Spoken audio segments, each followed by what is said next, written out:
welcome to Growing Deeper Daily with Gateway Church.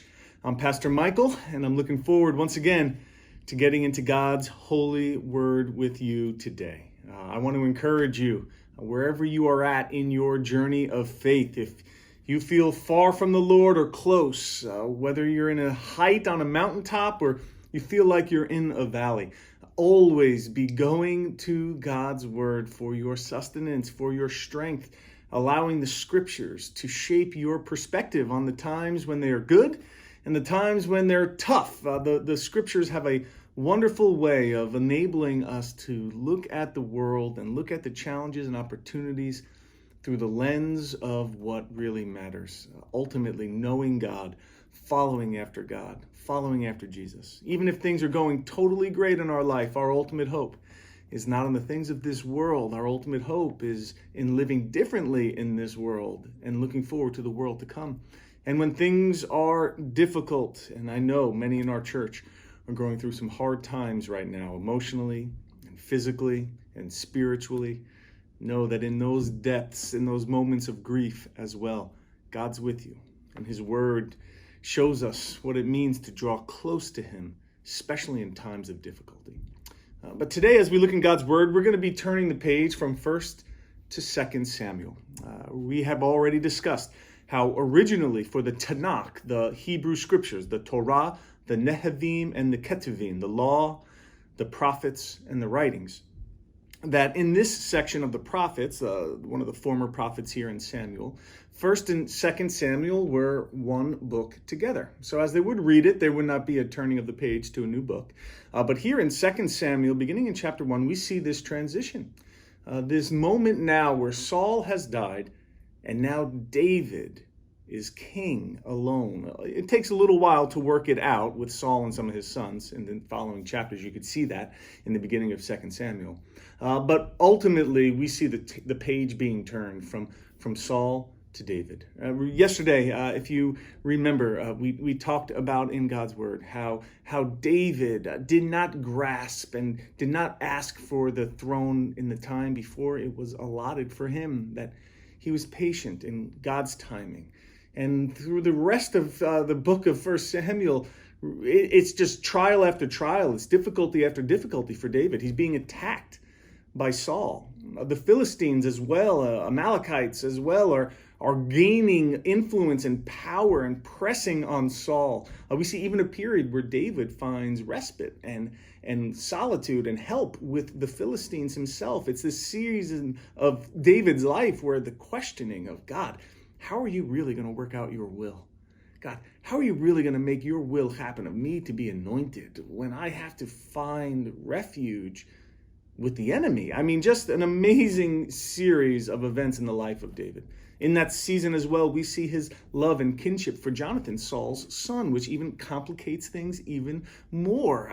All the intrigue, all the family inbred drama that's going on. In the midst of it, we see David with a heart after God, a heart to follow after the Lord, a desire to see God's word and God's kingdom, God's nation of Israel and God's anointed to succeed and do well. And that's why at the end of at the end of 1 Samuel, the beginning of 2 Samuel, we see the death of Saul. And you would think that when your enemy passes on, that you would celebrate. I know. Think in your own life.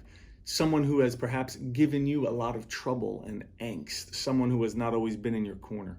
Someone who has been a cause of distrust and disunity and pain in your life.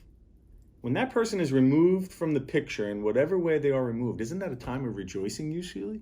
God, you removed them. You cast out my enemies. But for David, he recognizes just the multifaceted, complicated nature of this relationship with Saul. And he mourns it. We see the Philistines approaching at the end of 1 Samuel, and Saul and his sons, Jonathan included, die on Mount Gilboa. Saul falls on his own sword. His armor bearer then takes his own life. His body is then brought to a nearby town, Bet Shan. In fact, you could see that in modern day Israel. I've been there. And on the hilltop there, overlooking into the valley, where now modern day you see various Greek and Greco-Roman city ruins and remains. But in the time of David and Saul, this ancient city, his body was nailed to the wall. It was a trophy for the Philistines.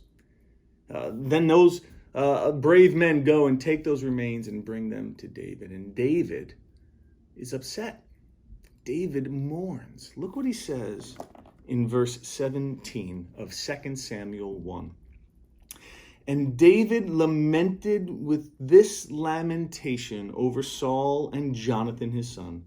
And he said it should be taught to the people of Judah.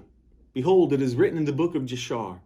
He said, Your glory, O Israel, is slain on high places. How the mighty have fallen. Tell it not in Gath.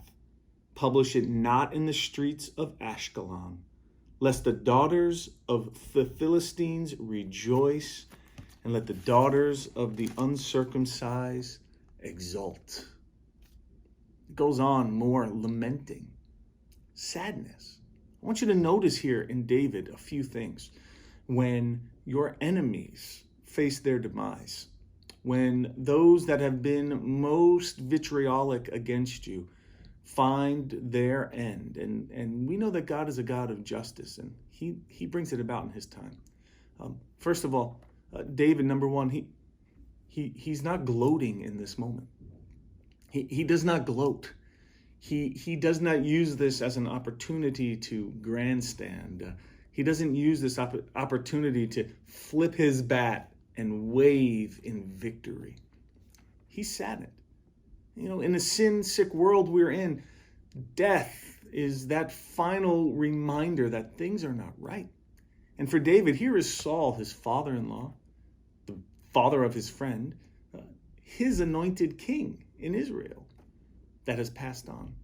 There's no gloating. There's sadness. I remember in my past, when individuals that worked against me or were upset with me, when they moved on, I remember in some seasons feeling relieved and excited, and in some seasons feeling saddened, thinking the repercussions of sinful choices and where that leads. Think in my own life, if I go down sinful paths and the repercussions, consequences I could face, that is nothing to rejoice in. And David doesn't rejoice. Secondly, I want you to notice that David had a passion not to be right, not to be exalted in this moment, but David had a passion for God's word and God's kingdom. He says, Your glory, O Israel, is slain on the high places. Oh, how the mighty have fallen. In other words, Israel, the one that has been anointed, your king is gone. In other words, David's a mindset. His agenda is greater than his own personal issues with Saul. He wants God's name to be renowned. He wants Israel to have a ruler and king. And as he says, I don't want them rejoicing in the streets in Gath and in Ashkelon. I don't want the uncircumcised Philistines to rejoice in the downfall of Israel's leader. See, he did not gloat. He was saddened because he wants God's glory. He wants God's word. He wants God's kingdom. He wants God's purposes to be exalted and not the enemies of God to rejoice. Because the truth is, when we make sinful choices, even like Saul, and face the ramifications, there's nothing to find joy in as a follower of Jesus. Yes, there may be some joy in the relief and in the separation in that regard, I understand. But ultimately, it's a demonstration that things are not right and that God's way and will is still being worked out. And we need to long for it. And that's the last thing I want you to remember today. David, he longs for the day when God will rule and reign through a king in Israel that will not disappoint. That's where David's heart is. And that's why God turns his attention now to him, a man after his own heart, that he will place on that throne. I want to encourage you today, whatever attack from the enemy, the world, the flesh, the devil, other people, do not gloat. Look for God's greater purposes in the midst of it and trust God's will and his way to be done. Because in God's time, he brings about his own justice. Will you trust him? Will you trust him? Even when it seems like the world around you is doing anything but trusting and relying in God, will you trust him? And when God brings about victories, like he does here for David, do not gloat in the victory. Be saddened over the sin-sick world and long for and hope for and pray for a day when God will rule and reign. And ultimately, we know this hope is in Jesus. Ultimately, we know this one that will come and never disappoint as a king for Israel is the one who is the king for all people, Jesus himself. And David becomes now this signpost pointing to the kingdom to come. Well, God bless you. Praying for you today. Whatever hurts, whatever difficulties that you've been processing, I pray that God will give you peace in the midst of it and orient your purpose and your heart towards him. God bless you, church. We love you. I'll see you soon.